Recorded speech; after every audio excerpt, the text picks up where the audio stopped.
Se essa velha não assinar logo, eu vou ter que acelerar as coisas. Ela tá meio lenta. Não vai nem perceber quando o apartamento já estiver no meu nome. Foi isso. Essa frase. Aquela frase nojenta, cuspida com um desrespeito tão profundo que eu senti como se alguém tivesse enfiado a mão dentro do meu peito e apertado meu coração com nojo. Eu parei no meio do corredor do meu prédio. A luz fria das lâmpadas fluorescentes piscou 2 vezes, tec-tec, lançando sombras longas no chão. O cheiro de produto de limpeza barato misturado com mofo subiu pelas minhas narinas. E o ar gelado do corredor atravessou meu pijama de algodão como uma lâmina fina. Meu sobrinho Caio estava ali, encostado no corrimão com aquela postura relaxada demais, típica de quem acha que domina tudo. A mão esquerda segurava o celular de qualquer jeito e a direita gesticulava como se ele estivesse dando ordens, o que sempre o fez se sentir importante. O sorriso dele era torto, preguiçoso, mas carregado de veneno. Os olhos dele, afiados, tinham o brilho de alguém que já se vê vitorioso antes mesmo da batalha começar. A camisa estava meio aberta, revelando um colar de prata barato que balançava a cada risada falsa. O perfume adocicado que ele sempre usava, forte, enjoativo, atravessou o corredor e me deu náuseas. O som da risada dele ecoou pelas paredes estreitas. Foi como ouvir um estalo seco dentro da minha alma. Meus dedos formigaram. Minhas mãos ficaram frias. O peito apertou, como se um peso invisível tivesse caído sobre mim. Uma pontada subiu pelo meu braço esquerdo. Dor aguda, familiar, alerta. Abaixei um pouco o rosto, observando pela quina da parede, como fiz por anos em operações militares. A respiração dele era irregular, rápida demais para alguém calmo. A ponta do pé batia contra o piso, impaciente. Ele estava ansioso, urgente, ávido. Ouvi a voz dele de novo, mais baixa, mas carregada de certeza. Ela nem lê mais nada. É só colocar na frente dela. Eu dou um jeito. Eu sempre dou. A frase entrou pela minha mente como uma bala de borracha. Não perfura, mas destrói tudo por dentro. A luz piscou novamente. Um som de moto distante veio da rua, vibrando o chão sob meus pés. Meu coração batia no fundo do ouvido. Tum, tum, tum, tum, como se alguém estivesse esmurrando minha cabeça por dentro. Meu estômago virou. Senti gosto de ferro na boca. E o que mais me feriu não foi o conteúdo. Foi o tom, o desprezo, a certeza, a arrogância. Ele não disse, se ela assinar. Ele disse, quando ela assinar. Como se minha vida estivesse num cardápio. Como se minha casa fosse um item que ele já tivesse comprado. Como se eu fosse uma velha fraca, confusa, descartável. Minhas pernas deram um leve tremor. A palma da mão escorregou na parede. A vista escureceu por meio segundo. Por um instante, admito, me senti impotente. Mas só por um instante. Porque no silêncio daquele corredor, uma lembrança atravessou minha mente como um raio. O rosto do meu marido em uma noite de 1993, quando ele me disse antes de uma missão: Lourdinha, quando o inimigo achar que você tá fraca, é aí que você vence. E a frase dele reacendeu algo aqui dentro. Não foi ódio, não foi raiva, foi foco. Frio, controlado, afiado. Ergui o rosto devagar. Senti minha postura mudar sem que eu percebesse.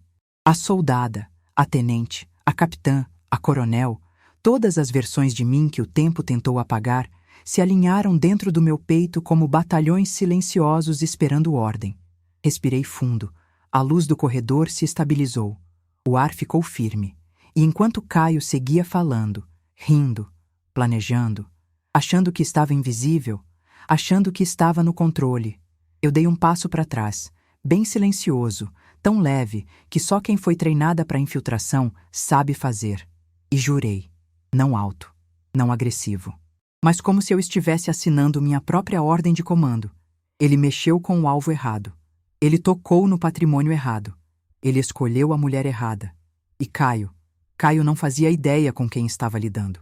A porta do meu apartamento fechou com um clique seco quando entrei, mas o som ecoou de um jeito estranho, como se minha casa tivesse absorvido a tensão que eu trazia no corpo. Eu caminhei devagar pela sala, observando tudo com os olhos de quem já aprendeu a ler um ambiente como um campo de batalha. Tinha algo errado. Não era visível. Era um detalhe, uma vibração, um silêncio diferente. A sala estava arrumada demais. E eu não tinha deixado assim. Me aproximei da estante. Um dos meus livros, Estratégias de Defesa Urbana, edição antiga, estava a alguns centímetros fora do lugar. Ninguém mexia naquele livro há anos. Passei o dedo pela capa e senti uma fina camada de poeira riscada por um dedo que não era meu. Caminhei até o corredor. O chão estava um pouco mais frio que o normal, porque alguém tinha deixado o ar-condicionado ligado enquanto eu não estava? Não. O cheiro era outro. Cheiro de perfume masculino barato. O mesmo que Caio usava. Um cheiro doce demais, enjoativo, que destoava da minha casa como tinta derramada num uniforme limpo. Abri a porta do escritório. A cadeira estava 1 centímetro afastada da mesa. 1 centímetro. Quem viveu em alojamento militar sabe. 1 centímetro é suficiente para denunciar uma invasão.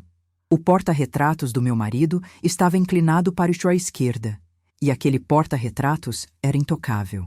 Entrou aqui, murmurei. O ar parecia pesado, como se o ambiente estivesse segurando a respiração junto comigo. Andei até o armário, onde guardo documentos, e puxei a gaveta devagar. Estava mais leve. Meticulosamente mais leve. Como se alguém tivesse retirado uma coisa ou duas, só para testar minha atenção. E então vi o que quase passou despercebido, um arranhão minúsculo perto da fechadura, como se uma chave tivesse sido girada às pressas. Meu coração bateu forte, mas não de desespero, de confirmação. Caio não só estava tramando, ele já tinha começado o procedimento. Fechei a gaveta num movimento firme e voltei para a sala. O sol do fim da tarde entrava pelas janelas, criando faixas de luz no chão. Numa dessas faixas havia um brilho pequeno. Me abaixei para pegar. Era a ponta de um plástico, transparente, difícil de notar. Quando virei, reconheci na hora.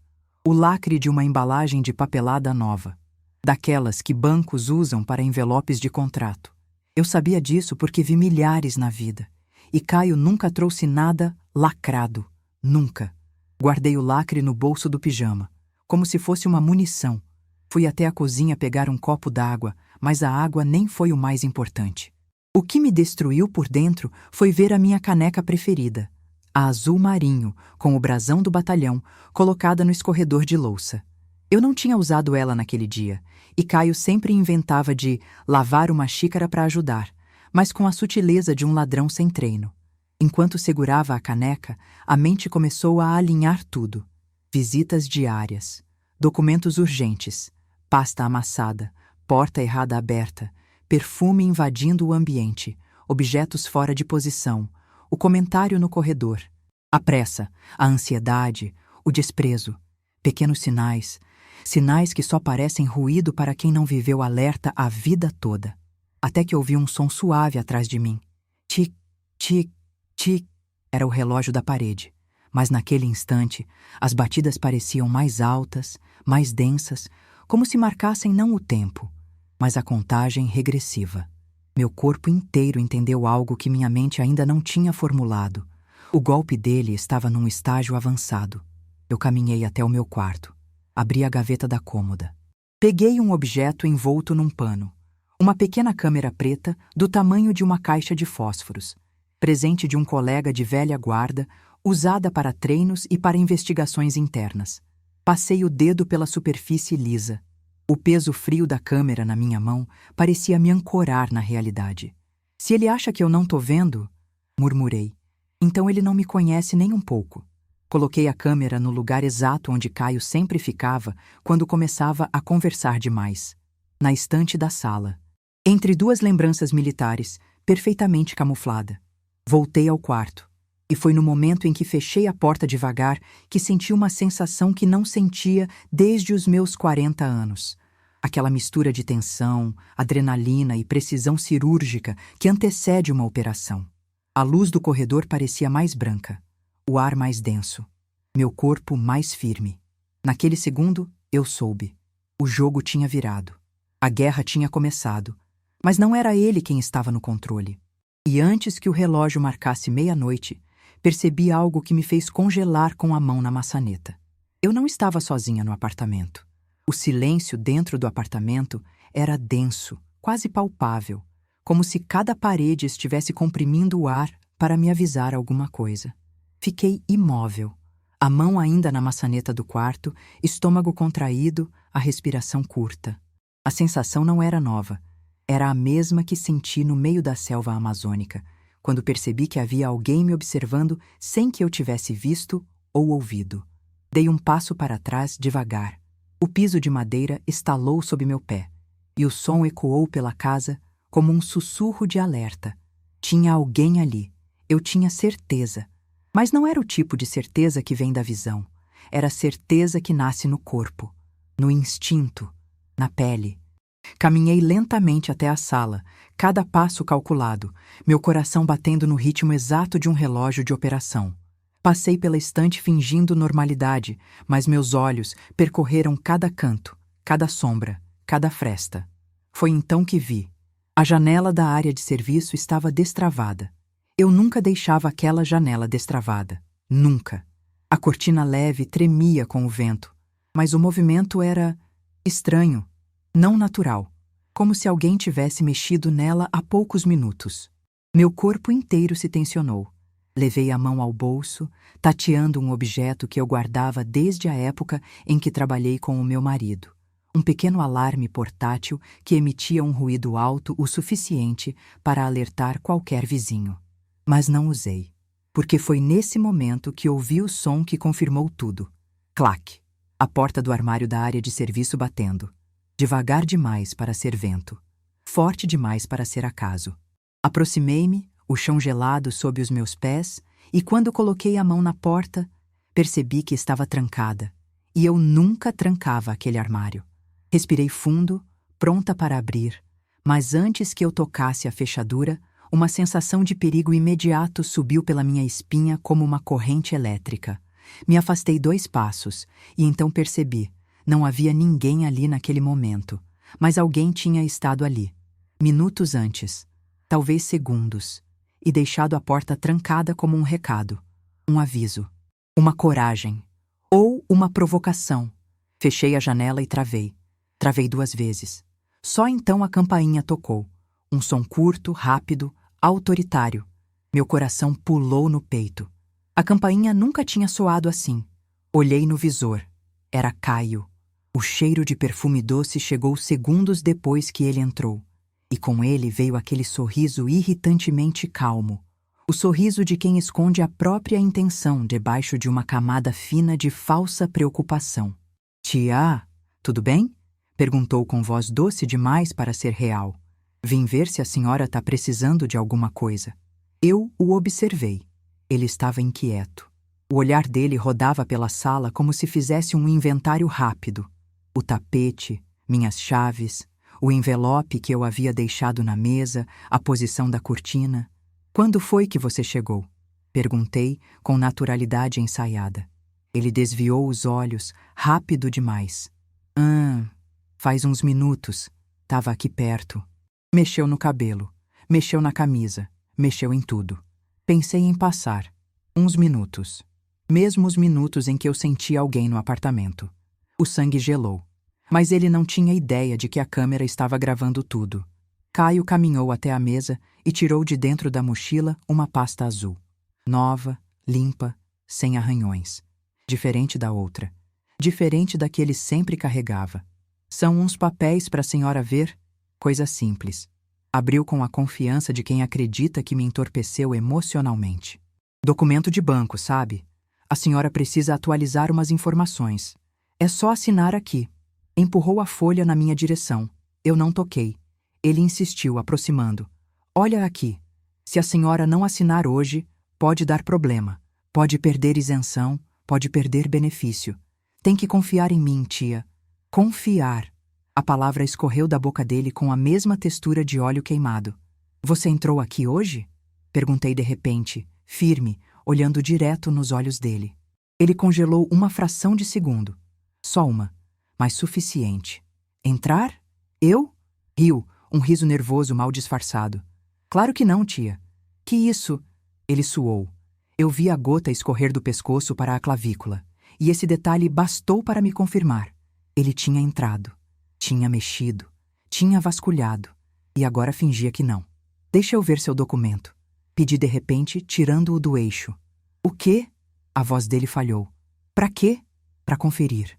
Ele engoliu seco, remexeu na mochila, fingiu procurar mais tempo do que deveria. Tirou o RG como quem tira um objeto contaminado. Me entregou com a mão trêmula. Viu? Disse. Tá tudo certo. Mas não estava. A data de emissão era de 2 meses atrás. Caio não renovava documento há anos. Ele tinha feito um novo para alguma coisa. Uma coisa grande. Ele percebeu que eu notei. Tentou rir. Ah, eu tinha perdido o outro. Sabe como é? Eu sabia. Perder documento é truque velho de golpista. O ar ficou pesado, tenso, elástico. A luz do fim da tarde entrou pela janela, batendo no rosto dele e revelando algo que me marcou profundamente. Um olhar de desprezo.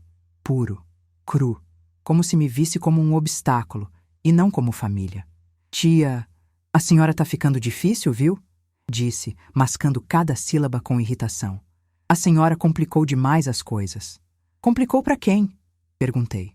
Ele abriu a boca, mas não respondeu. Em vez disso, fechou a pasta com força demais. Tec! E jogou na mesa, fazendo a xícara do meu marido tremer. Meus ombros instantaneamente ficaram tensos. Meu peito se fechou. Eu vi. Eu senti. Eu percebi. Ele não estava frustrado. Estava perdendo o controle. Assina logo, tia. A voz dele veio mais firme, mais fria. Eu tô tentando te ajudar, mas você tá atrapalhando. Atrapalhando. Eu apertei a borda da mesa com tanta força que meus dedos ficaram brancos. O sangue parou de circular por um instante. A boca secou. A respiração pesou. E antes que eu pudesse responder, ele se aproximou demais. Invadiu meu espaço. Invadiu minha casa. Invadiu minha dignidade. A senhora vai assinar isso, disse baixo. Com calma ou sem calma. O mundo parou. Meu ouvido zunia. A luz piscou. O ar do ambiente ficou quente.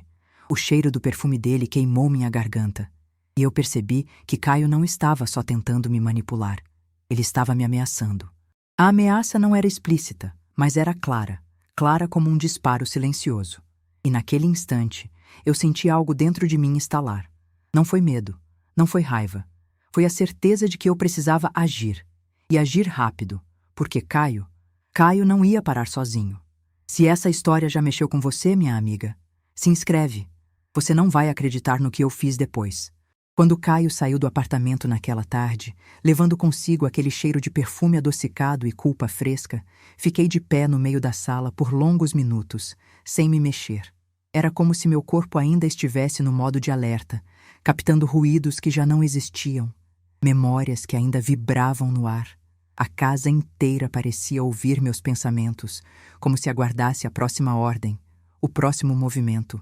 Mas antes de decidir qualquer coisa, eu precisava respirar. Caminhei até a varanda e fiquei olhando o céu de Salvador se tingir de laranja. O vento quente da Pituba bateu no meu rosto, trazendo o cheiro de mar e gasolina distante, misturado ao aroma das barracas de acarajé que sempre começam a fritar a massa antes das 6. Eu me apoiei no corrimão, sentindo a ferrugem antiga sob meus dedos e deixei a brisa bagunçar meu cabelo grisalho. Ali, naquele instante, eu voltei a ser a mulher que eu sempre fui, antes da idade, antes das dores, antes de ser vista como alguém fácil de enganar. Meu nome é Lourdes Bastos, 72 anos, coronel aposentada do Exército Brasileiro. Mas isso é só a superfície. A verdade é que eu nasci sem nada. Nem diploma, nem sobrenome forte, nem terra para chamar de minha.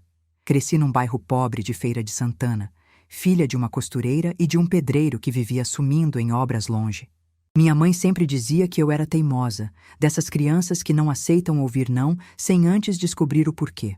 Lembro do chão de barro da casa onde cresci. Lembro da cama de madeira rangendo com qualquer movimento. Lembro das noites em que minha mãe costurava até os dedos sangrarem só para eu ter um par de sapatos novos no começo do ano. A vida me ensinou cedo que nada cai do céu, a não ser chuva. E às vezes nem isso. Aos 17 anos, entrei no exército quase por impulso, quase por necessidade, quase por desespero. Me disseram que era loucura. Me disseram que mulher não aguentava. Me disseram que eu ia voltar chorando para casa. Eu não voltei. Passei noites em alojamento gelado, dormi com botas encharcadas, comi rancho frio, fiz flexões até meus braços tremularem como bandeira no vento. Mas ali eu encontrei um propósito, uma estrutura, uma voz que dizia: aguenta mais um pouco, Lourdes. E eu aguentei. Subi posto por posto. Cada promoção vinha com uma cicatriz. A primeira operação real, quando quase perdi 2 homens numa troca mal calculada. A primeira morte que precisei comunicar à família.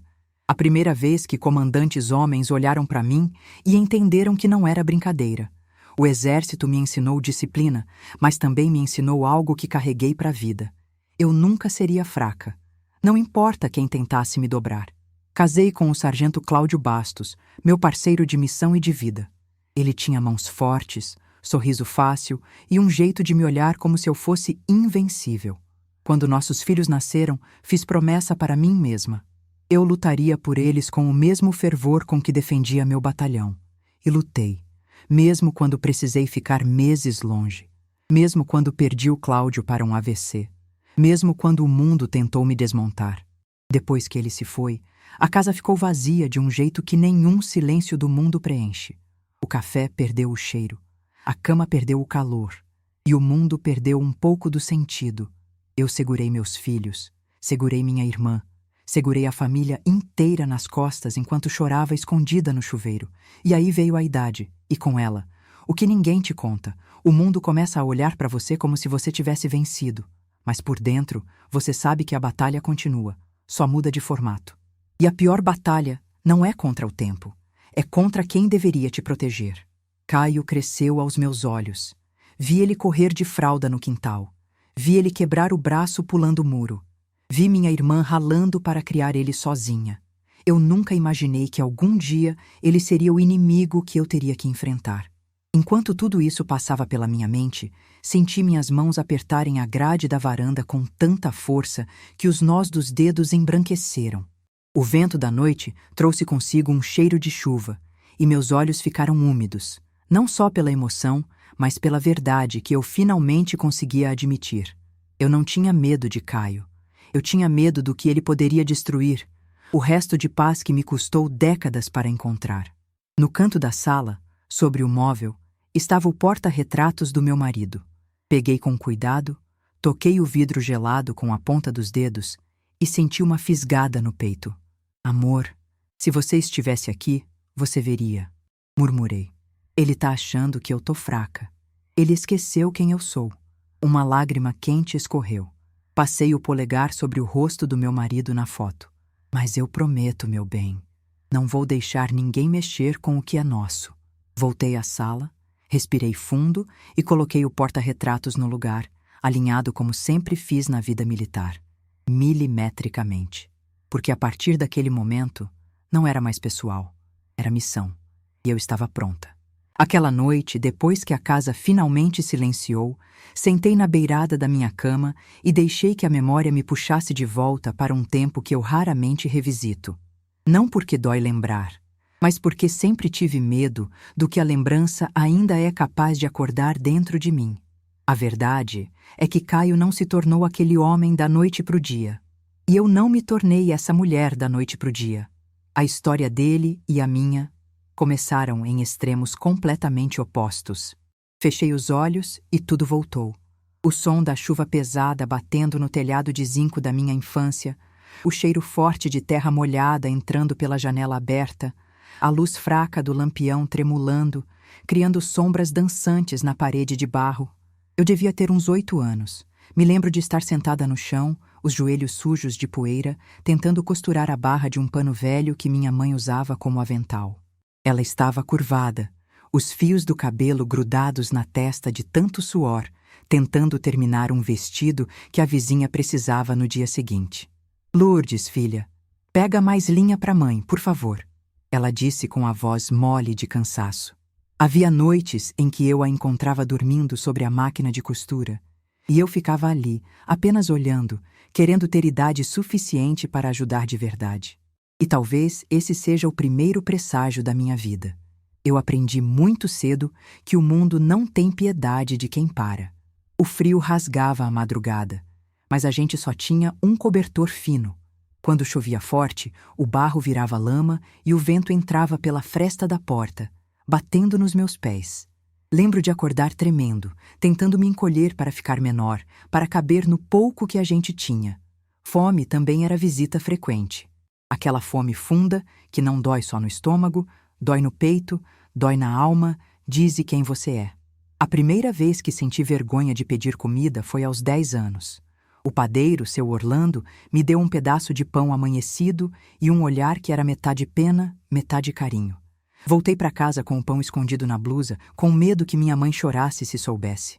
Essas coisas te moldam, de um jeito que não dá para explicar, só sentir. Mas mesmo com tudo isso, nossa casa tinha uma coisa que Caio nunca teve: decência. Minha mãe dizia repetidamente: pobre pode ser tudo, menos desonesto. Quem rouba o outro, rouba a própria alma. Eu cresci ouvindo isso, vendo isso, respirando isso. Por isso ver Caio hoje, adulto, indo pelo caminho oposto. É como ver o espelho da minha irmã se quebrando devagar. Me lembro das primeiras vezes em que notei algo estranho nele. Ele devia ter uns 5 anos e já tinha aquele olhar rápido demais, aquele jeitinho de desviar a culpa com sorriso. Uma vez quebrou a janela da vizinha com uma bola e, quando confrontado, colocou as mãos para trás e disse: foi o vento. O vento. E o pior, a vizinha acreditou. Minha irmã acreditou. A rua inteira acreditou. Eu vi, eu entendi. E eu senti um arrepio naquela época. Um presságio fino. Caio descobriu cedo que o mundo tinha brechas. E ele aprendeu a viver nelas. Enquanto isso, eu levantava às 5 da manhã para treinar no quartel. Chão molhado. Botas pesando nas pernas. A respiração queimando. Os braços tremendo. A garganta pedindo ar. Eu não tinha brecha. Eu tinha luta. A primeira vez que passei fome dentro do quartel foi aos 19 anos. A cantina fechou antes do meu turno terminar e comi 2 biscoitos de água e sal que achei no bolso. Tremia de fraqueza, mas não pedi nada a ninguém. A sensação era quase física. Se eu pedisse, eu desmoronava. E eu não tinha direito de desmoronar. Minha vida se fez no suor, na disciplina, nas noites geladas, no peso da responsabilidade. Caio cresceu em colchão macio, com comida na mesa, roupa limpa, brinquedos, conforto. Mas nunca aprendeu a honrar nada disso. Ele cresceu acreditando que o mundo devia a ele. Eu cresci acreditando que eu devia conquistar o mundo. O contraste sempre me incomodou. Era como se eu enxergasse a tempestade antes de cair. Um presságio, escondido atrás do sorriso dele. Uma vez, ele tinha uns 15 anos, me pediu dinheiro. Tia, me empresta R$1.000? É para um projeto meu, prometo que devolvo. Eu disse não. Não pelo valor, mas pelo olhar dele. Não havia propósito, só ambição vazia. Ele nunca me perdoou, nunca. E naquele dia, quando eu neguei, ele sussurrou achando que eu não ouviria. Rica de guerra, pobre de coração. Foi a primeira punhalada dele. Mas a vida já tinha me dado golpes piores. Mesmo assim, doeu. Porque eu tinha acabado de voltar de uma missão onde vi gente perder tudo. E ouvir aquilo de um sobrinho foi o prenúncio do que viria depois. Quando meu marido morreu, eu desmontei por dentro, mas continuei de pé. Caio veio no velório, abraçou minha irmã, abraçou meus filhos, mas não me abraçou. Ele só observou, avaliou, como se estivesse analisando a estrutura da minha dor. E agora, tantos anos depois, eu finalmente enxergava. A semente do golpe dele não nasceu ontem. Ela foi plantada há muito tempo. Ele sempre viu em mim o que queria tomar, nunca o que queria proteger. Enquanto eu olhava para o teto do meu quarto naquela noite, sentia a garganta apertar. Não era só tristeza. Era luto. Luto por uma história que poderia ter sido diferente. Por um menino que poderia ter sido melhor. Por uma família que poderia ter sido mais unida. Segurei forte o chaveiro militar do meu marido, sentindo o metal frio. Eu não falhei com você, murmurei. Eu fiz tudo certo. Ele é que escolheu o caminho errado, A chuva começou a cair lá fora, fraca, depois forte, depois ensurdecedora. E no ritmo da chuva batendo no vidro, um pensamento se formou dentro de mim, claro como um comando. Eu sobrevivi a tudo até aqui. Eu vou sobreviver ao Caio também. Ele começou a se mostrar por inteiro quando me achou vulnerável. No começo foram pedras pequenas. Um elogio mal colocado aqui, uma mentira omissa ali. E eu, que já tinha sobrevivido a tiros e a noites sem dormir, deixei passar. Achei que era pouca coisa. Achei que ele era só mais um espertinho da família. Foi erro meu subestimar. Mas então as pedras viraram pedras maiores, e as pedras maiores viraram uma avalanche de desrespeito que me atingiu em partes que eu julgava já endurecidas. Passei a notar a sutileza venenosa dele como quem percebe ferrugem num canhão, devagar, sempre crescendo por dentro. Primeiro foram os comentários falsos, lançados com a leveza de quem joga confete e acha que não deixa rastro. Ele dizia para conhecidos, em voz baixa, mas óbvia, que eu não lembrava mais de coisa. Frase pequena, cruel, jogada para plantar dúvida. Uma vizinha que eu conhecia há 40 anos veio me perguntar, com medo no olhar: Dona Lourdes, a senhora anda esquecendo as coisas? E eu senti, por dentro, um corte. A pergunta era sutil, mas o golpe era público. Depois vieram as mentiras explícitas, aquelas que exigem coordenação. Ele ligava para pessoas do banco dizendo que eu tinha autorizado tal coisa. Falava com corretores como se fosse meu representante. Pegou assinaturas antigas e tentou reproduzir a minha letra. Não parecia justificado para nada digno de família. Parecia prática de criminoso. Fria, técnica, sem remorso. A manipulação foi outra arma dele. Ele sabia passar do tom de sobrinho protetor para sobrinho ofendido com facilidade. Quando eu cobrava respeito, ele fazia cara de quem foi injustiçado. Chamava minha atenção de exagero, dizia que eu não precisava dramaticar, porque ele já tinha resolvido tudo. A habilidade dele para inverter culpa era uma lição sombria. Ele aprendeu cedo a dominar a narrativa. E pior, gente da família acreditava antes de verificar. Houve uma noite que ficou marcada. Eu tinha saído cedo para uma reunião com amigas veteranas. Elas eram meu abrigo, meu bote salva-vidas. E quando voltei, encontrei a cozinha com as panelas fora do lugar. Um bilhete minúsculo estava sobre a mesa. Arrumei tudo, tia. Pode confiar. A letra parecia a da minha irmã, mas a sensação era errada. Abri a geladeira e encontrei comidas que eu não comia há anos. Potes abertos, rótulos trocados. Era como se tivessem tentado simular descuido meu para depois dizer que eu estava senil. A intenção era clara, deixar pista falsa. Ele usava a intimidade contra mim. Sabia dos cantos onde eu guardava coisas, dos apelidos que eu detestava, das frases que me faziam murchar. Usava uma conversa calorosa à noite para se informar sobre senhas, falava de ajudar a velha para convencer terceiros a facilitar documentação. Fazia xistes em tom de brincadeira que, colocados em público, soavam humilhantes, comentários sobre minha idade, sobre minha saúde, sobre as rachaduras que o tempo abriu nas minhas costas. E cada vez que alguém ria desconfortável, eu sentia morrer um pedacinho do meu respeito próprio. A falsificação foi o ápice da audácia. Ele pegou uma assinatura antiga, uma folha solta de um cheque do meu marido, e tentou reproduzir o jeito como eu virava o L no meu nome. A caligrafia dele tinha tremores que eu conhecia, os tremores da pressa. Mas, para quem não vive com a gente, era suficiente para enganar. Ele usou essa falsificação como alavanca, tentando abrir contas e solicitar empréstimos em meu nome. Quando o banco questionou, ele inventou que eu tinha autorizado por telefone.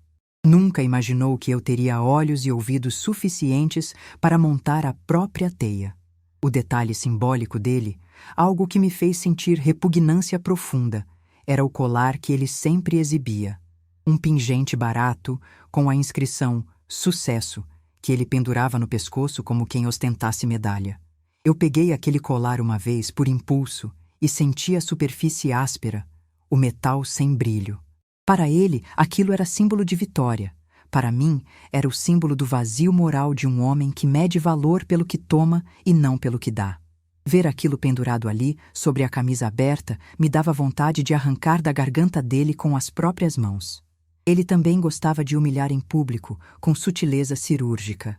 Em festas de família, chamava minha atenção como se eu fosse um personagem de circo. Tia, você tá com frio? Quer que eu ligue a luz? E as pessoas riam, sem notar o dedo afiado escondido naquela ajuda. Em jantares, fazia piadas sobre velhice, quando eu dividia histórias do meu passado militar, reduzindo anos de serviço a anedotas que ele retorcia para parecer meu ridículo, não minha glória. A traição social foi igualmente devastadora. Ele começou a semear boatos, que eu gastava dinheiro demais, que eu tinha inimigos do passado, que eu era difícil de lidar. Amigos que vinham visitar menos por vergonha do que por desapontamento. Mensagens maldosas apareciam em grupos, fotos minhas recortadas, frases fora de contexto, tudo orquestrado com a intenção de minar minha reputação. Quando alguém duvidava, ele se aproximava com ar solícito e dizia: Dona Lourdes, tô aqui para a senhora. Era teatro. Teatro bem ensaiado. E a audácia dele atingiu nível pessoal quando começou a explorar minha solidão. Sabia dos horários em que eu caminhava sozinha, das rotas que eu fazia. Em uma manhã fria, quando as ruas ainda cheiravam a umidade do mar, ele apareceu na praça como quem apenas passava e deixou cair um envelope com papéis dentro do banco onde eu costumava sentar. Eu peguei o envelope sem perceber. Dentro, um bilhete com ameaças veladas e um documento falso assinado em meu nome. Um teste. Ele queria ver se eu reagiria. Queria que eu me sujeitasse. Queria medir minha resposta. O plano tinha camadas. Não era apenas tirar o apartamento. Era corroer a minha autoridade, roubar o suporte social que eu tinha, fazer com que eu duvidasse de mim mesma a ponto de assinar qualquer documento só para calar vozes. Era uma guerra psicológica com táticas de dominação e envenenamento de relações. Ele sabia que a melhor pilhagem é aquela em que o dono se entrega. Houve também momentos de pura crueldade. Em uma reunião de família, ele chamou para conversar sobre juros e economia e, com aquele tom paternalista, ofereceu ajuda para administrar minhas contas. Me apresentou planilhas e gráficos que mais pareciam cena de filme de um vigarista. Números vazios, palavras bonitas e uma intenção clara: ganhar controle. Quando recusei, ele ergueu os ombros como quem lamenta e pronunciou com voz doce: Tudo bem, tia. A senhora não precisa entender. A frase ecoou com zombaria. Ao longo de semanas, acumularam-se evidências de sua atuação. Testemunhas que o viam na rua com o comparsa, mensagens no celular de um número anônimo com orientações, tentativas frustradas de abrir contas. Ele falava com pessoas de forma tão natural que muitos jamais imaginaram a maldade por trás do discurso. E quando alguém começou a questionar, ele manipulava as memórias alheias, sugerindo que eram confusões, que eu estava interpretando mal as coisas. Quando finalmente o confrontei, a frieza dele me surpreendeu. Não pela audácia, mas pela banalidade com que tratou meu crime. Parecia que pedir empréstimo em nome de tia era só uma etapa normal no caminho dele para a independência. Não houve remorso, só cálculo. Só lógica predatória, só a convicção de quem acredita que o mundo é um estoque de recursos a serem explorados. E mesmo depois de pego em diversas tentativas, mesmo com provas amassando sua sorte, ele não mostrou arrependimento verdadeiro. Chorou, implorou, tentou manipular pelo remorso falso. Prometeu consertar, prometeu pagar, prometeu não sei quantas coisas. A mãe dele, minha irmã, cedeu, por misericórdia, por costume, por não ter coragem de ver o filho desmoronar. E isso me partiu. Ver a leniência de quem amou tanto que cegou para a própria destruição. A dor de ver alguém que a gente ajudou tanto se tornar a própria ruína é uma humilhação que dói diferente. Ao olhar para ele naquele instante, desabado no sofá, máscara rompida, eu entendi que a ferida principal não era o golpe em si. Era a traição do vínculo. Era a sensação de que a própria casa que você ajudou a construir virou campo de guerra. Era que a mão que você embalou e cuidou virou arma. E ali, com tudo exposto, eu prometi que não permitiria que ele transformasse minha vida em história de vergonha. Não por vingança vazia, mas por justiça, por aquilo que ainda me resta de honra. A verdadeira face de Caio começou a aparecer sem máscara nenhuma quando ele percebeu que, aos olhos dele, eu estava cedendo devagar. O curioso é que eu nunca cedi. Ele apenas confundiu silêncio com fraqueza. Erro clássico de covarde que nunca leu a alma de uma mulher forte. Um dia, ele chegou no meu apartamento sem avisar, como sempre fazia, batendo na porta com força desnecessária. A postura dele já denunciava: queixo para cima, ombros relaxados demais, mãos nos bolsos, típico de predador sociável. Quando abri a porta, ele me olhou com um brilho nos olhos que me deu nojo imediato. Era superioridade. Tia, você demorou para abrir? Tá dormindo muito, né? Idade pesa mesmo, disse sorrindo, mas cada sílaba era uma facada. Eu não respondi. Só observei. Ele entrou, sem pedir permissão, passando a mão no meu ombro como se fosse íntimo. Um toque falso, leve, mas que queimava pela intenção. Enquanto caminhava pela sala, soltou: eu tava olhando umas coisas do seu prédio. E tem muito idoso aqui, né? Fico preocupado. Gente mais velha fica vulnerável demais. A palavra vulnerável saiu como escarro. Me encarou esperando reação. Eu continuei quieta. Isso o irritava. Caio foi até minha estante e tirou um dos livros de tática militar. Abriu numa página qualquer. Riu, folheou com desprezo. Isso aqui é antigo demais. Hoje em dia é tudo digital. A senhora devia deixar essas coisas de lado, viu? Tá na hora de modernizar. Fechou o livro com força. Poeira subiu. Eu senti o cheiro metálico das páginas antigas misturado ao perfume doce dele. Um cheiro que desde aquele dia começou a me provocar ânsias. Ele reparou no meu porta-documentos antigo, o de couro, e comentou: esse negócio de papel é ultrapassado. Se eu fosse a senhora, já tinha digitalizado tudo. E então, sorriu. Aliás, eu posso fazer isso. Eu tenho prática. Prática. Sim, ele tinha prática. Prática em se infiltrar onde não devia. Pegou o objeto com uma intimidade que me ofendeu. Passou o dedo na costura, avaliando como se o item fosse dele. O couro me parecia estremecer na mão dele.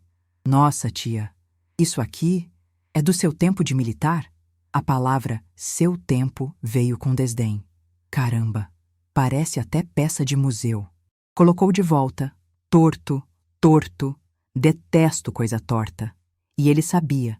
Caio sempre aproveitou as pequenas brechas emocionais como se fossem portas enormes. Caminhou até a cozinha e perguntou: a senhora já tomou seus remédios hoje? Porque a Irene, minha vizinha, comentou comigo que viu a senhora meio perdida esses dias. Eu senti a espinha gelar. Não por mim, mas porque ele estava usando vizinhos como agentes involuntários no teatro dele. Manipulação social é arma velha de golpista. Falei. A Irene não comenta isso comigo, e ele, com a audácia de quem acredita ser mais esperto, retrucou: ela comentou comigo, sabe como é, né? Ela se preocupa. Disse que a senhora às vezes anda com passo estranho. Passo estranho. Observação construída para parecer fato. Eu sempre caminhei firme. Antes que eu reagisse, ele completou: por isso acho que a senhora devia deixar esses papéis comigo. Eu resolvo rápido. Eu nasci para isso. Nascido para isso. Frase de psicopata funcional. Depois veio a mentira. Daquelas que nem fazem sentido, mas que ele contava com tanta confiança que parecia verdade. Eu fui ontem ao banco, tia. Eles falaram que sua conta tá em risco. Olhou nos meus olhos. Disseram que talvez a senhora precise de um responsável legal em breve. Minha visão estreitou. Não de medo, de ódio. Responsável legal? Eu, com 72 anos lúcida, ativa, comandante aposentada? Respirei fundo. Quem disse isso? Perguntei. Ele abriu os braços teatralmente. Eles, ué. O gerente lá. Mentira. Eu conhecia meu gerente há 15 anos. O homem jamais diria isso. Mas Caio contava como quem planta veneno na água, gota a gota. Então começou a falar de dinheiro. A senhora devia aproveitar enquanto tá viva para transferir umas coisas, né? Disse num tom leve, como se estivesse sugerindo prato de comida. Porque depois fica tudo tão complicado. Eu parei de respirar por 3 segundos. Ele não notou. Ou notou e não se importou. Depois, a humilhação. Tia, olha para mim. Ele aproximou o rosto do meu como se eu fosse incapaz de ouvir. A senhora não sabe mexer em nada disso. Bateu no próprio peito. Eu sei. Eu tenho estudo. Eu tenho visão. A senhora tem só... Fez um gesto circular com a mão. Experiência. E experiência envelhece. Eu senti o corpo inteiro enrijecer. Ele percebeu. Sorriu de lado. Aquele sorriso vagabundo de quem acha que venceu a batalha psicológica. Mas Caio era incapaz de perceber que naquele instante ele apenas acendeu algo dentro de mim que dormia há anos. O detalhe simbólico do caráter dele veio quando notei algo no pulso dele. Uma pulseira de silicone preta, com a frase em branco: "Quem arrisca, ganha". Uma frase simples, mas que dizia tudo. Tudo que ele era, tudo que ele acreditava. E naquele momento, eu entendi. Caio não era só um golpista. Não era só um manipulador. Não era só um covarde. Ele era um homem que achava que o mundo era dele. E eu, na mente dele, era só uma porta velha atrapalhando o caminho. O problema? Ele confundiu porta velha com porta blindada. E blindada eu era desde menina. O pior ainda estava por vir. Caio ainda tinha uma crueldade final guardada. Uma cartada baixa. Algo que ele planejou para desmontar minha sanidade. E eu ainda não fazia ideia. Foi depois daquela série de comentários venenosos que Caio começou a apertar o cerco. Antes ele insinuava, agora ele pressionava. Antes ele observava, agora ele rondava. Antes ele queria o meu patrimônio. Agora queria meu desequilíbrio. E ele fez isso como quem arranca camadas de pele, devagar, para que o corte sempre seja fresco. Na manhã seguinte, acordei com a sensação de que o ar do meu quarto estava errado. Muito parado, muito quente, muito silencioso. Fui até a cozinha preparar café e notei um detalhe que me fez gelar a espinha. A geladeira estava aberta por alguns centímetros. Eu nunca deixo a geladeira aberta. O silêncio tomou a casa como um bloqueio. Eu encostei a ponta dos dedos no puxador e senti um resquício de calor humano, como se alguém tivesse mexido há pouco tempo. Um cheiro suave de perfume doce ainda flutuava no ar. Meu estômago travou. Ele tinha estado ali de novo. E então vi algo que fez meu peito arder. Um envelope pardo em cima da mesa, com meu nome escrito numa caligrafia desesperada. A caligrafia dele. Abri. Dentro havia um pré-contrato. Transferência parcial de bens. Assinatura minha. Falsificada. A letra era boa, mas não boa o suficiente. Eu conhecia meus próprios traços, conhecia meus próprios ângulos e sabia que aquele L não era meu. Nunca seria. Sentei na cadeira com o documento na mão e senti a garganta fechar. Até onde ele vai? Sussurrei, com a voz falhando. Liguei para o banco. Me atenderam. Perguntei se havia alguma movimentação estranha. Dona Lourdes, a senhora pediu empréstimo ontem? Disse a funcionária. Meu coração caiu no estômago. A mão tremeu. Não, respondi. E nunca pediria. A funcionária respirou fundo, pois tentaram abrir usando seus dados. Deram entrada com seus documentos digitais. Documentos digitais. Ele tinha fotografado meus papéis. Dentro da minha casa. A raiva subiu quente. Subiu como vapor queimando garganta e alma. Eu abri todas as portas do apartamento como quem faz uma revista militar. Cada gaveta, cada bolso, cada canto. E encontrei sinais, pequenos, mas claros. Uma caixa de remédios remexida. Um lacre rompido. Minhas contas bancárias impressas e deixadas juntas. Coisa que eu nunca faço. Um cartão que tinha sido tirado da carteira e recolocado de volta. Torto. Ele quer me convencer que estou perdendo lucidez. Ele quer montar cenário. Ele quer me isolar. E conseguiu. Porque nos dias seguintes, meus amigos me ligaram dizendo que Caio tinha dito que eu andava confusa, cansada, meio fora de mim. Que estavam preocupados, que deviam me visitar, que eu não deveria morar sozinha. O soco emocional veio quando Dona Irene, minha vizinha, apareceu na porta. Lourdes, Caio me contou que a senhora anda esquecendo coisas. Aconteceu alguma coisa? Eu quase desabei. Não de fragilidade, de indignação. Como ele teve coragem de usar minha idade para me enterrar viva? Não respondi. Só fechei a porta devagar. E quando a porta fechou, minhas pernas tremeram. Eu, Coronel aposentada, acostumada a ver a morte de perto, a comandar homens em território hostil, tremi diante da frieza psicológica de um parente. A noite caiu. E com ela, veio o pior. Eu tentava dormir, mas o silêncio estava pesado. O vento batia na janela. A luz do corredor acendia e apagava.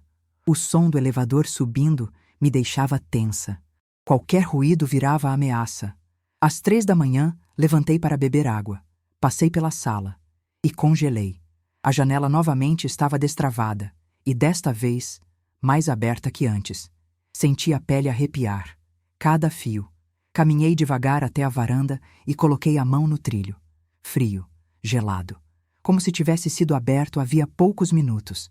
Recuei lentamente. E foi aí que ouvi um som vindo do corredor do prédio. Passos lentos, pesados, arrastados. Fiquei atrás da porta, sem respirar. O som parou na frente do meu apartamento. Meu coração disparou. Minhas mãos tremiam. Uma sombra passou por baixo da porta. O reflexo de pés. E então ouvi a voz dele, baixa, como se falasse para alguém ao telefone. Ela tá quase cedendo. Só mais uns dias. A velha tá cansando. Ela vai quebrar. Eu levei a mão à boca para não soltar um gemido. As lágrimas escorreram sozinhas. Não de medo, de humilhação, de raiva, de dor. Porque naquele instante, pela primeira vez em muitos anos, eu senti o que é ser vulnerável. Passei o resto da madrugada sentada no chão da sala, abraçando meus joelhos, tentando controlar a respiração. A luz do poste do lado de fora entrava pela janela e desenhava sombras no teto. Sombras que me faziam reviver movimentos falsos, invasões, manipulações. As horas avançaram devagar. O sol nasceu. Eu não dormi. E quando levantei, olhei meu reflexo no espelho. Olhos vermelhos, rosto marcado, cabelo desgrenhado. Parecia outra pessoa. Parecia uma mulher derrotada. E foi aí que o pesadelo ganhou mais um capítulo. À tarde, o interfone tocou. Era o porteiro. Dona Lourdes, tem um rapaz aqui dizendo que é seu advogado. Ele quer subir com os documentos. Meu sangue gelou. Advogado? Eu não tinha chamado ninguém? Como é o nome dele? Perguntei. Ele disse que é parceiro do seu sobrinho, Caio. Senti a perna falhar. Tive que me agarrar ao balcão. Diga que eu não estou, respondi com voz firme. Mas ele insistiu. Pediu para subir. Falou que era urgente, que precisava da minha assinatura, que estava tudo certo. Eu desliguei o interfone com a mão trêmula. E ali, naquele silêncio, eu entendi. Caio não estava apenas tentando me enganar. Ele estava tentando me destruir. Destruir minha autonomia. Destruir minha sanidade. Destruir minha reputação. Destruir meu nome. Destruir minha vida inteira. Eu fechei as cortinas. Me sentei na cadeira da sala. Segurei o chaveiro militar do meu marido com força. Apertei até doer. E falei baixinho, quase sem voz. Ele quer guerra. Então ele vai ter guerra. Mas antes, eu ainda não sabia o que estava para encontrar. Um detalhe, um único detalhe, guardado dentro da mochila de Caio. Um detalhe que faria tudo explodir. Na manhã seguinte, o céu de Salvador amanheceu pesado, como se pressentisse que algo importante estava prestes a acontecer. O ar estava abafado, imóvel. A cidade parecia segurar a respiração junto comigo. Eu acordei cedo. Não porque queria, mas porque meu corpo não sabia mais o que era descanso. Fiz café, mas o gosto amargo parecia mais agressivo que o normal. A cada gole, eu lembrava da noite anterior, da sombra passando pela porta, da janela aberta, da voz dele dizendo que eu ia ceder. Mas naquele dia, algo dentro de mim tinha mudado. Não era mais o medo, não era mais a dúvida, não era vulnerabilidade, era foco, preciso, cortante, mortal. Eu estava pronta. E Caio não estava. Peguei a pequena câmera que eu tinha colocado na estante. Ela estava cheia. Pisquei devagar, sem pressa. Eu sabia o que ia encontrar ali. Coloquei o cartão no notebook e as imagens apareceram.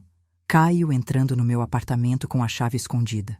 Remexendo minhas gavetas, fotografando meus documentos. Mexendo na minha carteira. Pegando meu cartão, ensaiando minha assinatura. Rindo, rindo. O que mais me destruiu não foi a ação, Foi o sorriso. Aquele sorriso torto de quem se acha esperto demais para ser pego. Respirei fundo. A câmera tinha pego tudo. Tudo. Incluindo algo que fez meu estômago revirar. Um áudio. Ele falava com alguém ao telefone. A velha já tá caindo. Mais 2 dias e eu fecho isso. Ela assina tudo se eu apertar. A gente transfere o apartamento primeiro, depois sumo com ela um tempo na conversa. Ela nem vai perceber. Eu pausei. Meu corpo inteiro ficou gelado. Minhas mãos tremeram. Meus olhos arderam. Sumo com ela um tempo. Aquilo não era só golpe. Aquilo era ameaça. Era perigo real. Era plano de sequestro psicológico. Ou pior. Eu fechei os olhos. O coração forte, firme, preciso. E naquele instante, senti meu marido comigo. Não fisicamente, mas como presença, como memória, como força. Abri os olhos devagar. E soube. Era a hora da operação. E eu ia comandar. Peguei meu celular e fiz apenas uma ligação. Amaral, venha agora. É urgente. Ele respondeu com a voz séria. 5 minutos, coronel. 5 minutos depois, a campainha tocou. O som seco ecoou na sala. Abri a porta e lá estava ele. Sargento Amaral. Cabelos grisalhos, postura firme, expressão dura. Ele havia servido com meu marido por anos. Era um homem que nunca falhou com ninguém da minha família. Trouxe o equipamento, disse, levantando uma pasta preta pesada. Ele entrou, observou a sala, notou a janela que Caio havia deixado aberta no dia anterior. A testa dele franzida confirmava. Perigo confirmado. Ele invadiu sua casa, coronel, disse Amaral, olhando para o chão. Sério. Isso é crime grave. Eu entreguei o cartão da câmera. Veja você mesmo. Ele colocou no notebook. Assistiu tudo, em silêncio. Cada segundo, cada gesto, cada riso. Quando terminou, fechou a tampa devagar. Esse rapaz não é só golpista. Ele é perigoso, Amaral disse, apertando os lábios. Isso aqui é tentativa de estelionato, falsidade ideológica, invasão de domicílio, clonagem de assinatura, uso indevido de documentos, associação criminosa. E mais coisa que eu ainda vou descobrir. Ele me olhou. A senhora quer seguir com isso? Eu não hesitei. Eu quero justiça. Ele assentiu, levantou a pasta e disse: então espere Caio chegar. E Caio chegou. Ele sempre chegava, como carrasco, como sombra, como ladrão. O relógio marcava quase 12:00 quando ouvi o som do elevador parando no meu andar. Passos. Perfume doce entrando pela fresta da porta. Depois, 3 batidas firmes. Toque, toque, toque. Abri. Ele estava ali, com aquela camisa aberta no peito, aquele sorriso falso e a pasta azul nas mãos. Tia, olha eu aqui, disse, entrando sem ser convidado. Hoje, a gente resolve tudo, viu? Ele passou direto pela sala, como se fosse dono da casa. Mas no terceiro passo, ele parou, porque Amaral estava sentado na poltrona. Braços cruzados, postura firme, olhar de aço. Caio congelou. Quem é esse? Gaguejou. Um amigo da família. Respondi, fechando a porta com calma. O sorriso dele morreu na mesma hora. A pele ficou mais pálida. O suor começou a surgir na testa. As mãos tremeram um pouco, só perceptível para quem foi treinada. Ele tentou rir. Ah, amigo? Que bom. A senhora está precisando de ajuda mesmo. Amaral pegou a pasta preta do chão. Ajuda? Disse, com voz grave. Então, vamos começar ajudando a senhora a entender o que você andou fazendo, Caio. O rosto dele mudou. A expressão de deboche caiu inteira. Os lábios apertaram. Os olhos piscaram rápido. O corpo dele entrou em modo defesa. Eu não fiz nada. Amaral ligou o notebook. A primeira imagem apareceu. Caio entrando na minha casa com a chave. O sangue sumiu do rosto dele. Espera. Isso é montagem, disse, dando um passo para trás. A segunda imagem apareceu. Ele vasculhando minha gaveta. Isso não é o que parece. A terceira imagem apareceu. Ele fotografando meus documentos. Tia, isso é coisa da câmera. A quarta imagem apareceu. Ele com meu cartão na mão. Não é o que você está pensando. A quinta imagem apareceu. Ele ensaiando minha assinatura. Ele olhou para mim. Eu olhei para ele. Não disse nada. E então, Amaral soltou o golpe final. Quer escutar o áudio, Caio? Qual áudio? Amaral apertou play. A sala inteira foi preenchida pelo som da voz dele. Mais 2 dias e eu fecho isso. A velha assina tudo se eu apertar. Depois eu sumo com ela um tempo na conversa. Ela nem vai perceber. Caio levou as mãos à cabeça. Não, isso é invasão de privacidade. Você não pode. Eu dei um passo à frente. Calma, serena, letal. Eu posso. E fiz. Ele me olhou com pânico. Pânico real. Pânico de quem entende que perdeu. Tia, por favor, isso não é como parece. Eu juro. Eu tava tentando ajudar. Ajuda. A palavra saiu fraca. Podre. Eu respirei fundo. Você tentou me roubar. Tentou tomar minha casa. Tentou destruir minha reputação. Tentou me fazer parecer louca. Tentou quebrar minha autonomia. Tentou me eliminar da própria vida. O rosto dele se desmontava como argila molhada. Amaral levantou. Caio Silva, você tem o direito de permanecer calado. Tudo o que disser agora poderá ser usado contra você. Caio virou para mim como criança perdida. Tia, não faz isso comigo. Tia, eu te amo. Tia, eu preciso de você. Tia, eu levantei a mão. Ele calou. Você não me ama, Caio. Falei baixo, firme, cortante. Você ama o que eu tenho. E isso acabou. Ele desmoronou no chão. Literalmente. De joelhos, soluçando, tremendo. E eu, firme como nunca, finalizei. Sargento, execute o procedimento. A face de Caio torceu-se inteira de pavor. Quando Amaral colocou as algemas nos pulsos de Caio, o som metálico ecoou pelo apartamento como um trovão seco, marcando o início do fim. Caio tentou resistir por reflexo, não por coragem, mas Amaral era treinado, pesado, sólido como uma parede. Em menos de 2 segundos, Caio estava imobilizado. Isso é abuso! Ele gritou, a voz falhando. Você não pode fazer isso comigo. Tia, fala alguma coisa, fala para ele parar. Eu fiquei parada, imóvel, observando. Era curioso como, naquele momento, o tempo parecia desacelerar. As mãos dele tremendo, o suor descendo pela têmpora. A respiração curta de quem percebe que a máscara caiu e agora só resta o rosto cru da verdade. Ele olhou para mim com olhos de desespero, mas eu não ofereci ombro. Ele nunca me ofereceu dignidade. E naquele instante, percebi que a parte mais cruel não era ver Caio sendo levado, era ver o que sobrou dele. Um amontoado de escolhas erradas, mentiras e arrogância acumuladas ao longo de anos. Amaral puxou Caio até a porta. O corpo dele parecia desinflado, como se finalmente tivesse percebido que a vida real não funciona como os golpes que ele praticava. No corredor, vizinhos começaram a aparecer. Primeiro 1, depois 2, depois 4. As portas se abriram como páginas de um livro que revela segredos. Eu nunca vou esquecer do primeiro comentário. Meu Deus, esse rapaz não era o que se dizia, né? Caio cerrou os olhos, tomado de vergonha. Outro vizinho cochichou. Ele sempre andou com más intenções. Estranho, sempre sorridente demais.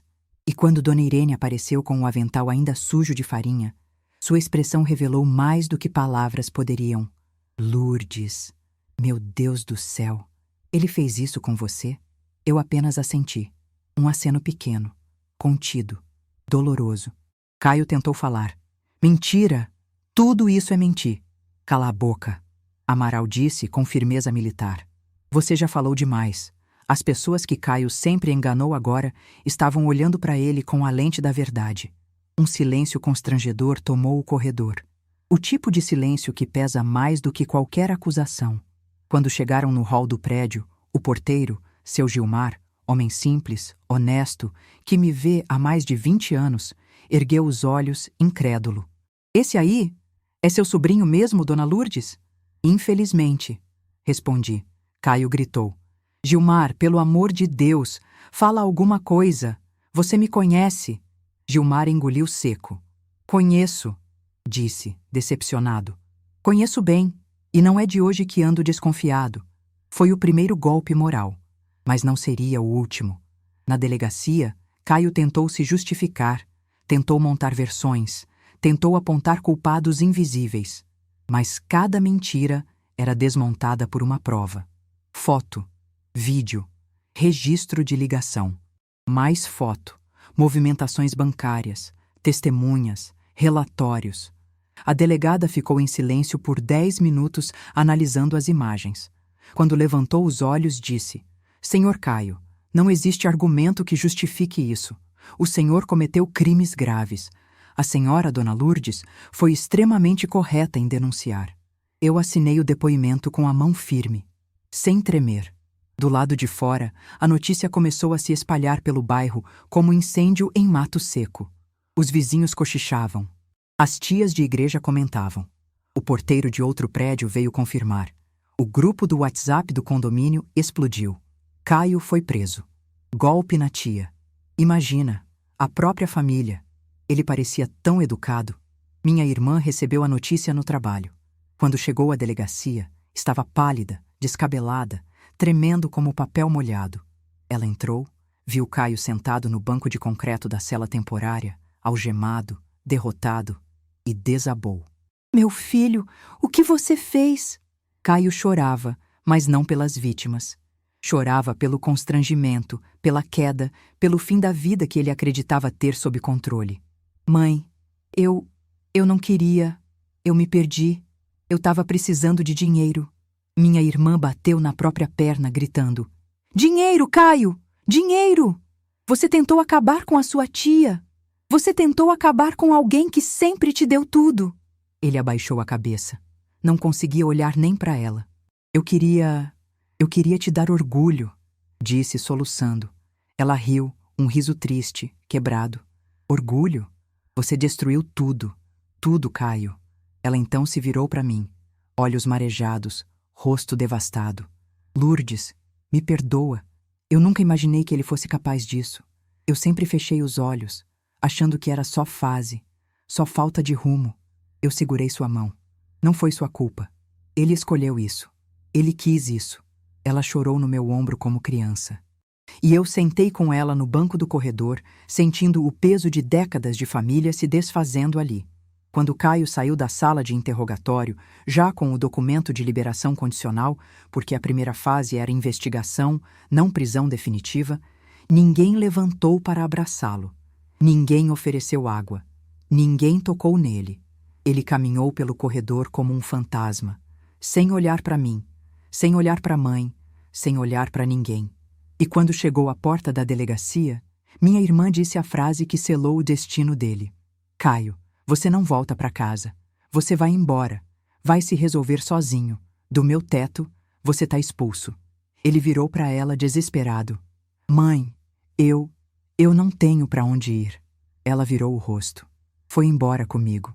Nesse dia, Caio perdeu. A casa, a mãe e os amigos, a reputação, a confiança, o sustento, a narrativa, a imagem de bom moço, a proteção da família e, principalmente, perdeu o poder de me ferir. Eu recuperei meu nome, recuperei meus documentos, recuperei minha autonomia, recuperei meu lugar. Quando voltei para casa naquela noite, sentei na poltrona e senti algo que não sentia há meses. Paz, pesada, serena, verdadeira. E ainda havia algo que eu precisava fazer. Algo que iniciaria minha própria cura. Só faltava o último capítulo. A primeira manhã depois da queda de Caio foi diferente de qualquer outra nos últimos meses. Acordei com o som suave das ondas quebrando ao longe, algo que sempre esteve ali, mas que eu já não ouvia. A cabeça ruidosa demais, a alma pesada demais, a casa ameaçada demais. Dessa vez, o som entrou no quarto como música. O vento leve empurrou a cortina branca, fazendo a luz tocar meu rosto com uma delicadeza que eu não sentia desde o tempo em que meu marido me acordava com café na cama. Sentei devagar. Passei a mão pelo cabelo grisalho. Respirei fundo. O ar estava limpo. Limpo de medo. Limpo de invasão. Limpo dele. Levantei e caminhei pela casa devagar, tocando cada móvel, cada parede, cada lembrança. Parecia que eu estava me reencontrando com meu próprio lar. A madeira da mesa parecia mais quente, o cheiro do meu café parecia mais forte, o silêncio da sala parecia mais leve. Era como se a casa tivesse voltado a ser minha, e não um território cercado. Abri a janela. O sol bateu no meu rosto como uma medalha de honra. Ali, olhando a Pituba acordar, eu entendi algo que não conseguia entender durante o pesadelo. Eu sobrevivi não porque fui forte. Eu sobrevivi porque nunca deixei de ser quem eu sou. Passei anos sendo comandante, esposa, mãe, irmã, protetora. E nos últimos meses, Caio tentou fazer de mim uma sombra, mas falhou. Com o coração quieto e o corpo cansado, eu deixei que a memória me trouxesse meu marido, o sorriso dele, a voz dele, a firmeza dele. Me imaginei contando tudo a ele. E na minha imaginação, ele apenas sorria e dizia: Lourdinha, missão cumprida. Foi nessa manhã que decidi viajar. Não para fugir, mas para marcar o fim. Voltei ao quarto, abri meu guarda-roupa e tirei a mala pequena, azul escura, que usei poucas vezes depois que ele se foi. Passei a mão pelo tecido, lembrando de quando viajamos juntos para Minas na nossa lua de mel tardia, depois de anos adiando por causa do exército. Coloquei dentro da mala apenas o essencial: 2 mudas de roupa, um casaco grosso, meus documentos, agora protegidos, o porta-retratos do meu marido e o chaveiro do batalhão. Fechei a mala. E antes de sair de casa, fiquei parada diante da porta, sentindo algo dentro de mim se reorganizar, como se tudo que eu vivi estivesse finalmente encontrando seu lugar. Meu celular vibrou na mesa. Olhei a tela. Era uma amiga veterana. Lourdes, estamos contigo. Se precisar de qualquer coisa, chama. Sorri. Não porque eu precisava, mas porque agora eu sabia que não estava mais sozinha. Fechei a porta. Tranquei 2 vezes. E pela primeira vez em meses, não olhei para trás com medo. Desci o elevador e o porteiro, seu Gilmar, me ofereceu um sorriso grande, sincero. A senhora merece descanso, dona Lourdes. Eu toquei o braço dele. Merecemos todos paz, Gilmar. Paz e respeito. Lá fora, a rua estava viva. Vendedores montando barraquinhas, gente caminhando, o cheiro de café fresco vindo das padarias, crianças rindo na calçada. A vida voltava a ter cor. Peguei um táxi e pedi: rodoviária, Petrópolis. O motorista olhou pelo retrovisor. Boa viagem, minha senhora. A estrada foi como cura. O vento entrando pela janela aberta. O cheiro de mato. O barulho das árvores balançando. O sol filtrando entre as folhas. A brisa fria da serra tocando meu rosto. Cada curva parecia levar embora um pedaço da dor. Cada quilômetro parecia fechar uma ferida. Cada respiração parecia reconstruir um pouco da mulher que Caio tentou derrubar. Quando cheguei na pousada, uma casa de madeira com varanda cheia de flores, senti o peso sair dos ombros. Uma senhora simples, de sorriso generoso, veio me receber. Veio descansar, querida. Eu respondi: vim me reencontrar. Ela sorriu. Então chegou no lugar certo. Fui até meu quarto, deixei a mala sobre a cama e abri a janela. O ar frio de Petrópolis entrou como bênção, trazendo cheiro de pinho, terra molhada e liberdade. Olhei para o horizonte, as montanhas cobertas por neblina fina, e senti algo profundo dentro de mim. Eu venci. Não com violência, não com grito, não com rancor. Eu venci com verdade, com coragem, com lucidez, com dignidade. Eu não deixei que o golpe me definisse. Eu não deixei que a idade me limitasse. Eu não deixei que a crueldade dele me roubasse minha história. E antes de fechar os olhos naquele final de tarde, a brisa fria entrando pela janela aberta, o quarto iluminado pela luz dourada do pôr-do-sol, eu falei baixinho, como se estivesse sussurrando para a mulher que fui e para a mulher que ainda sou. Obrigada, Lourdes. Obrigada por não desistir. Obrigada por sobreviver a tudo. Obrigada por se levantar de novo. Era o fim, mas também era o começo. Se isso mexeu com você como mexeu comigo, minha amiga, ativa o sininho. Eu volto aqui todo dia para desabafar contigo. A noite chegou devagar, com o cheiro de lenha queimando ao longe e o canto distante de algum pássaro da serra. Deitei na cama macia, fechei os olhos e me permiti pela primeira vez em muito tempo apenas sentir paz. Uma paz que não era suave, era merecida, conquistada, sangrada, guerreada. E quando adormeci, senti no fundo do peito uma certeza tranquila. Eu posso ter rugas, posso ter dores, posso ter passado, mas fraca, minha amiga, fraca eu nunca fui e nunca serei. Fim.